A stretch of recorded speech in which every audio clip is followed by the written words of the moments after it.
दोस्तों, आज की इस वीडियो में हम लोग सीखने वाले हैं आयत का क्षेत्रफल और परिमाप ज्ञात करना। यही इस वीडियो में हम लोग सीखेंगे कि आयत का क्षेत्रफल कैसे निकालें, परिमाप कैसे ज्ञात करें। तो मैं एग्जांपल से आपको दिखाना चाहता हूं। देखिए, ये एग्जांपल है, ये आयत है और आयत का आपको लंबाई और चौड़ाई दे दिया है। तो यह पहले ज्ञात करने से पहले हम लोग सीखते हैं कि आयत कहते किसको हैं। आयत कहते किसको हैं। तो पहले आयत से पहले पढ़ लीजिए चतुर्भुज हैं। तो देखिए, ए है चतुर्भुज। तो चतुर्भुज का डिफिनेशन क्या होता है मैं आपको बता रहा हूँ। चतुर्भुज चार भुजाओं से घिरी हुई आकृति को चतुर्भुज कहते हैं। समझिएगा कि चार भुजाओं से घिरी हुई आकृति को चतुर्भुज कहते हैं। तो एग्जाम्पल के तौर पर मैं 3 एग्जाम्पल लिया हूँ। देखिए, चार आकृति घिरा हुआ है। एक आकृति है, 2, 3, 4। चार आकृति से घिरा हुआ चतुर्भुज है। ये भी देखिए, इसमें एक आकृति 2, 3, 4। तो चार आकृति से घिरा हुआ रहेगा और वो चतुर्भुज रहेगा। तो समझ गए होंगे।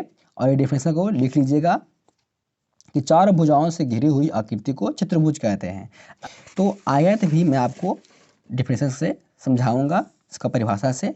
तो आयत ऐसा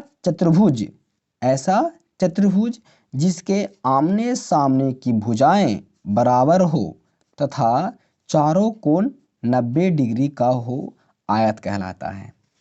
तो देखिए, एग्जाम्पल के तौर पे देखिए, ये चारों भुजाएं हैं ना। देखिए, आमने सामने, इसका आमने सामने तो ये है, ये भी बराबर है और ये बराबर है।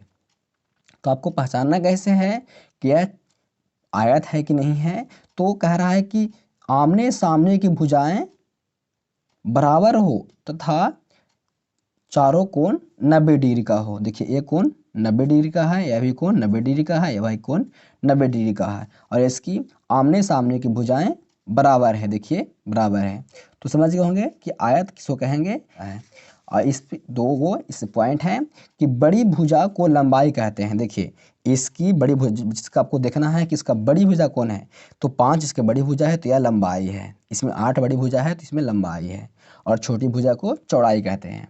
तो इतना समझ गए होंगे कि लंबाई किसको कहेंगे, चौड़ाई किसको कहेंगे और आयत किसको कहेंगे और चतुर्भुज किसको कहेंगे। अब चलते हैं क्वेश्चन की ओर। देखिए, क्वेश्चन क्या है कि आयत का क्षेत्रफल और परिमाप ज्ञात करना। तो पहले देखिए क्वेश्चन है। देखिए, इसकी जो बड़े भुजाहीन है तो आपको लंबाई दिया हुआ है। तो हल में क्या करेंगे, पहले लंबाई लिख लेते हैं। लंबाई कितना है। तो लंबाई है 15 मीटर। 15 मीटर और आपको चौड़ाई भी दिया हुआ है तो चौड़ाई भी लिख लेंगे। चौड़ाई कितना हो गया। तो छोटी भुजा चौड़ाई है तो 8 मीटर लिख लिए। अब एक फार्मूला होता है कि आयत का क्षेत्रफल बराबर फार्मूला होता है। इसको लिख लीजिएगा कि आयत का क्षेत्रफल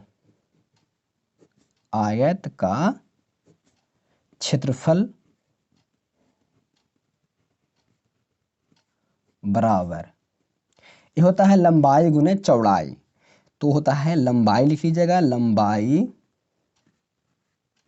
गुने चौड़ाई। हो गया, लंबाई गुने चौड़ाई। तो आपको लंबाई दिया हुआ है 15 मीटर तो 15 मीटर लिखेंगे। 15 मीटर। आपको चौड़ाई भी दिया हुआ है 8 मीटर तो 8 मीटर लिखेंगे। और आगे क्या लिखेंगे, इसको गुना कर दीजिएगा। 15 और 8 गुना मैंने है तो 15 8 तो 15 8 ही 20 से होता है तो 120। 8 5 40 के 0 हासिल 4 और 8 4 12। 15 8 ही 20 से। अब देखिए, यहाँ पे मीटर और मीटर में गुना करिएगा तो हो जाएगा मीटर स्क्वायर, यानी वर्ग मीटर। मीटर स्क्वायर इसको लिखिएगा आंसर करके क्या कि 120 मीटर स्क्वायर का होता है वर्ग मीटर। वर्ग मीटर ये आपका आंसर हो गया। समझ गए होंगे। बहुत ही आप आसान तरीका से समझे होंगे। मैं आपको टोटल कर बता दिया हूं। अब देखते हैं कि इसका परिमिति कैसे निकालते हैं, परिमाप यानी परिमिति कैसे निकालते हैं। तो ये हो गया आयत का क्षेत्रफल, इसको नोट कर लीजिएगा फार्मूला को। तो अब लिखते हैं आयत का परिमाप। आयत का परिमाप तो फार्मूला को नोट भी कर लीजिएगा। आयत का परिमाप होता है 2 इंटू लंबाई प्लस चौड़ाई, लंबाई प्लस चौड़ाई। मैं आपको इसको जो फार्मूला है इसको बताता हूँ कैसे होता है ये फार्मूला 2 इंटू लंबाई प्लस चौड़ाई। पहले इसको सोल्व कर लेते हैं तो आपको बताऊंगा। देखिए आपको लंबाई पहले आप लिख लिए हैं कि लंबाई होता है 15, चौड़ाई होता है 8। इसमें आपको प्रश्न दिया हुआ है, आपको आयत का जो पूछेगा क्षेत्रफल और परिमाप उसमें लंबाई आपको दिया रहेगा और चौड़ाई दिया रहेगा। आपको बस फार्मूला लगाना है और निकालना है। तो देखिए मैं लिख लिया हूँ लंबाई 15 मीटर, चौड़ाई 8 मीटर। तो आप भी ऐसे लिख लीजिएगा और इसको 2 लिखना है पहले। लंबाई दिया हुआ है कितना 15 मीटर, 15 मीटर प्लस चौड़ाई दिया हुआ है 8 मीटर, 8 मीटर। तो अब देखिए क्या लिखना है, 2 को वैसे ही लिखना है 2 इंटू और 15 और 8 आपको प्लस में दिख रहा होगा तो 15 8 23 होता है, लिख लेंगे 23 मीटर। यहाँ आप मीटर को मीटर में गुना नहीं करिएगा क्योंकि गुना में यहाँ पे नहीं है। यहाँ पे आपको मीटर और मीटर प्लस में है इसलिए प्लस में लिखें और प्लस में आपको पावर जोड़ता नहीं है। तो देखिएगा अब 23 दूना का 46 होता है तो लिखना है 23 दूना 46 मीटर, 46 मीटर। तो परिमाप निकल के आ गया, आयत का परिमाप कितना हो गया 46 मीटर और आयत का क्षेत्रफल हो गया 120 मीटर। तो इसी तरीके से आप निकाल सकते हैं आयत का परिमाप और क्षेत्रफल। तो देखिए यहाँ पे फार्मूला जो मैं लिखा कि आयत का चौड़ाई 2 इंटू लंबाई प्लस चौड़ाई कैसे होता है, तो यहाँ पे थोड़ा समझिएगा कि देखिए आपको लंबाई 2 है ना, तो देखिए लंबाई आपको 2 है तो 2 लंबाई लिखिएगा, जैसे कि लंबाई प्लस लंबाई होता ना है, लंबाई 2 तो दिया है और चौड़ाई आपको भी 2 देखिए है, आपको लंबाई चौड़ाई देखिए 2 है। तो चौड़ाई को होता है क्या, एल से लंबाई और बी से चौड़ाई होता है लंबाई, तो चौड़ाई 2 दे दिया है। इसको कैसे लिखेंगे 2L और प्लस 2B लिखेंगे ना, 20 होता है ब्रेथ चौड़ाई और यहाँ देखिएगा आपको हो गया 2L, तो 2 देखिए दोनों में L 2 कॉमन है तो 2 और L से लंबाई प्लस B से चौड़ाई ब्रेथ।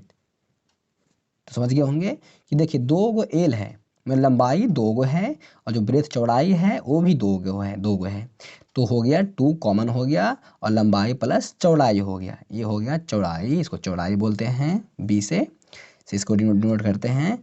तो आपको मैं एक प्रश्न देता हूँ उसको आपको सोल्व करना है। आप समझ गए होंगे कि 2 इंटू लंबाई प्लस चौड़ाई, नहीं समझे हैं तो आपको इतना याद रखना है कि आयत का परिमाप बराबर होता है 2 इंटू लंबाई प्लस चौड़ाई। इसको 2 गुने बोल सकते हैं, 2 गुने लंबाई प्लस चौड़ाई। तो मैं आपको एक प्रश्न देता हूँ, आपको दोनों निकालना रहेगा, आयत का क्षेत्रफल और आयत का परिमाप, वो दोनों निकाल करके हमें कमेंट बॉक्स में इसका आंसर बताइएगा कि उसका आंसर कितना आया। हाँ दोस्तों, ये रहा आपका होमवर्क जो आपको खुद से बनाना है और इसका खुद से इसको बना करके हमें कमेंट बॉक्स में इसका आंसर बताना है कि इसका आंसर कितना आया, लंबाई कितना, इसका क्षेत्रफल कितना आया और इसका परिमाप कितना आया। तो आपको कैसा लगा, वीडियो अच्छा लगा वीडियो को लाइक करिएगा, चैनल को सब्सक्राइब कर लीजिएगा और वीडियो को शेयर करिएगा। तो मिलते हैं नेक्स्ट वीडियो में नए वीडियो के साथ। थैंक यू दोस्तों।